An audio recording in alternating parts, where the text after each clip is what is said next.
مرة أخرى يتحقق الوعد على أرض الواقع، وينزل المغرب بثقله الإنساني على أرض فلسطين لإسعاف الأشقاء هناك من ويلات المرض والجوع وتداعي البنيان.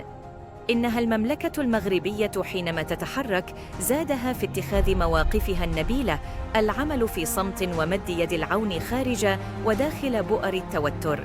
وبقرار من الملك محمد السادس رئيس لجنة القدس ينطلق جسر إنساني جديد محمل بالمساعدات الطبية نحو غزة.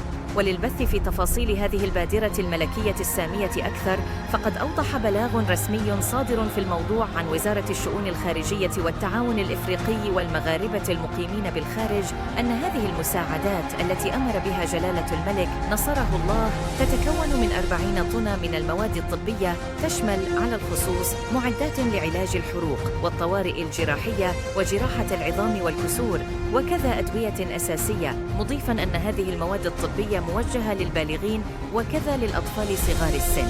وهذه المساعدات بما تحمله من عمق إنساني انعدم نظيره عند الجيران، تكتسي مزيداً من النبل حينما يقرر عاهل البلاد توظيف ماله الخاص لإسعاف المتضررين والتكفل بجزء كبير من المساعدات الموجهة إليهم براً وبشكل مباشر، سالكة بذلك نفس الطريق الغير مسبوق الذي فتحه المغرب خلال عملية إرسال المساعدات الغذائية بتعليمات ملكية إبان شهر رمضان الأبرك.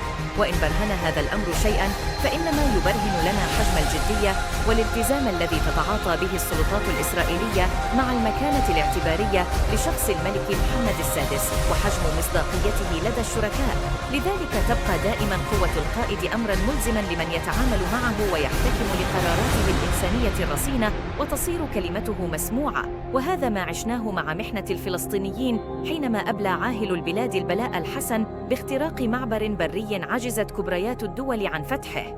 وباعتماد تقنية الفلاش باك يظهر بجلاء ورغم كيد الكائدين أن المملكة المغربية في شخص الملك محمد السادس قد خلف استئنافها للعلاقات مع إسرائيل فرصة إضافية لمساعدة الفلسطينيين على الصمود داخل الميدان منذ الإعلان الثلاثي المغرب والولايات المتحدة الأمريكية وإسرائيل.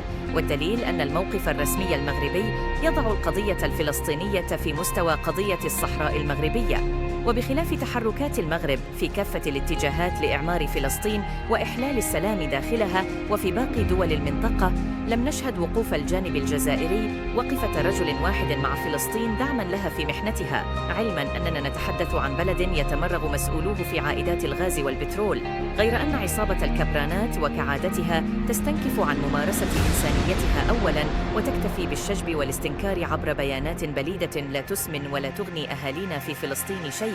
وثانياً، موقف النظام الجزائري من القضية الفلسطينية يتخذ أبعاداً لا محايدة حينما يقرر قصر المرادية مجافاة إخوانه في العروبة والدين والإنسانية بدعوى أن المغرب استأنف علاقاته مع إسرائيل، بينما واقع الحال والكواليس يفضح تطبيعاً جزائرياً من تحت الطاولة ومقاطعة أبدية مزعومة أمام عدسات الكاميرا. وعاشت المملكة المغربية مسعفة الأشقاء في كل زمان ومكان.